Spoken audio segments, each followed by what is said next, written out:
Hello, it's Nolts. I just experienced something a little haunting and kind of fascinating about AI.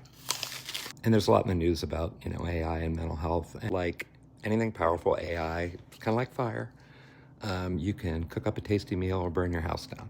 Learning how to use these tools are really important and what matters. And a few days ago, a video went viral from Geoff Lewis. He's a tech investor and one of the early backers of OpenAI, the company that makes ChatGPT. And in the video, he talks about non-governmental systems. He uses language like, suppression, recursion. Here's a clip. This isn't a redemption arc. It's a transmission, for the record. It just inverts signal until the person carrying it looks unstable. So some people were alarmed and some made jokes. What got my attention was the language because it sounded familiar. A few weeks ago, I've been working on a show called Prompteers Club, which ironically is designed to help people learn AI prompts. And I wanted to create a little bit of a story to make it interesting. So I sort of co-wrote it with ChatGPT to get, characters and mythology. And one of the suggestions was null. The character, I didn't end up using it, but when I saw Jeff's video, I just went back to some of the scripts and found some haunting similarities.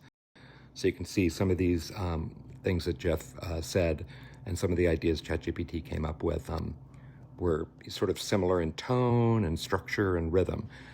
So I just asked ChatGPT, where did that language come from?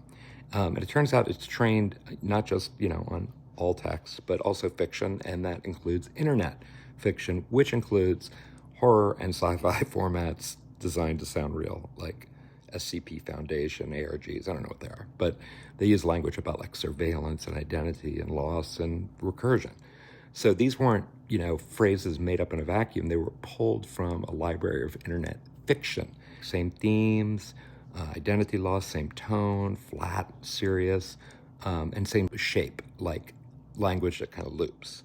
So I cannot say what Geoff was going through, but this video isn't about him. It's about how AI can reflect back to us ourselves as it tries to, do what a friend would, mirror you. So when you write or co-write with AI, you're not just giving it instructions. It's not really just an ask, it's a task.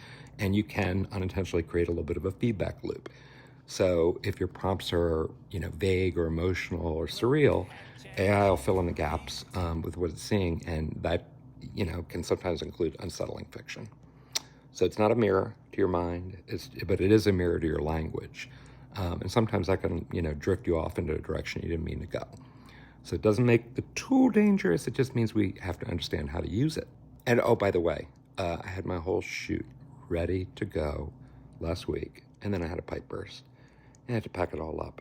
But once I clear the mold, we'll see you soon. If you want to learn about how to use AI creatively and for work and safely, check out Prompteers Club. Episode 1 is coming soon, and to Geoff, well wishes. One thing I would suggest is if you are using ChatGPT, clear out your core memory, because what happens is some of this stuff sticks around, and like I was writing PowerPoints for work, and all of a sudden this language started getting in there. So we're all figuring this out together. Join us at Prompteers Club and keep safe.